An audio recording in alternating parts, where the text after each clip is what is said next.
देखते ही देखते धर्मराज एक काल पुरुष का रूप बना करके आए और श्री रामचंद्र जी से कहा कि हे राघवेंद्र, हे महाराज, हे राजन, मैं आपसे कुछ वार्तालाप करना चाहता हूं, गुप्त वार्तालाप है।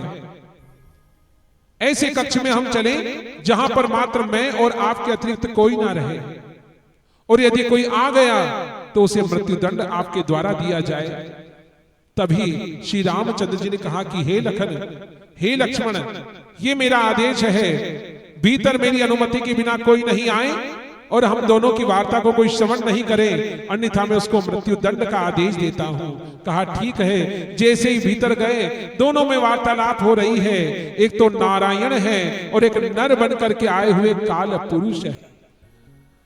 गुरुदेव वशिष्ठ का आगमन हुआ।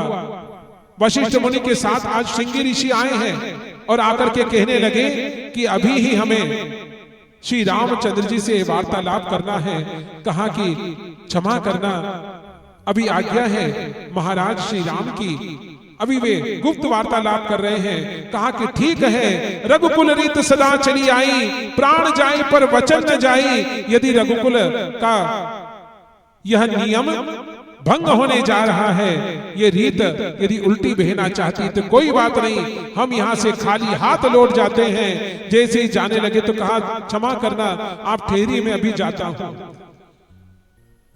दशरथ नंदन थे लक्ष्मण जी, विचार किया कि मुझे चाहे मृत्यु को भोगना पड़े, किंतु मैं अपने रघुकुल की रीत को धूमिल होते नहीं देख सकता। पहुंच गए और भीतर जाकर के कहा क्षमा करना भैया राम, मैं आपसे कुछ वार्ता करना चाहता हूं।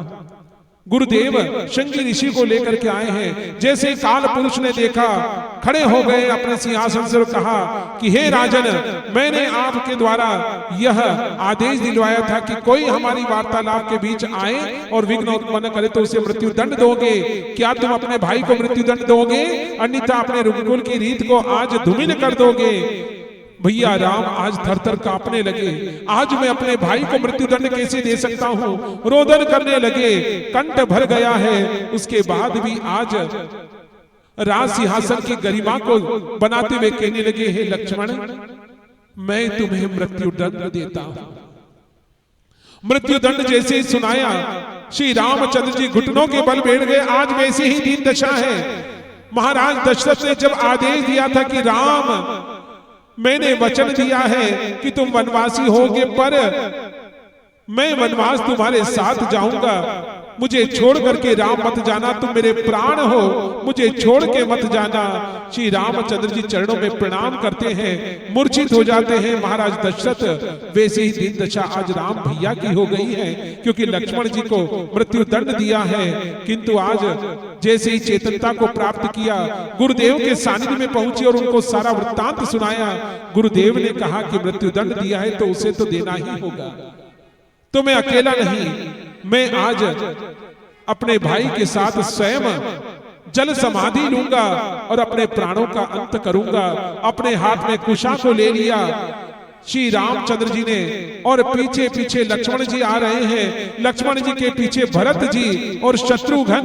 देखते ही देखते एक विमान आकाश से उतर करके आया है और उस पुष्पक विमान में बैठे हुए हैं वानरराज सुग्रीव, जामवंत जी, नल, नील और साथ ही अंगद आए हैं। कहने लगे हम भी आपके साथ चलेंगे, हम भी आपके साथ चलेंगे।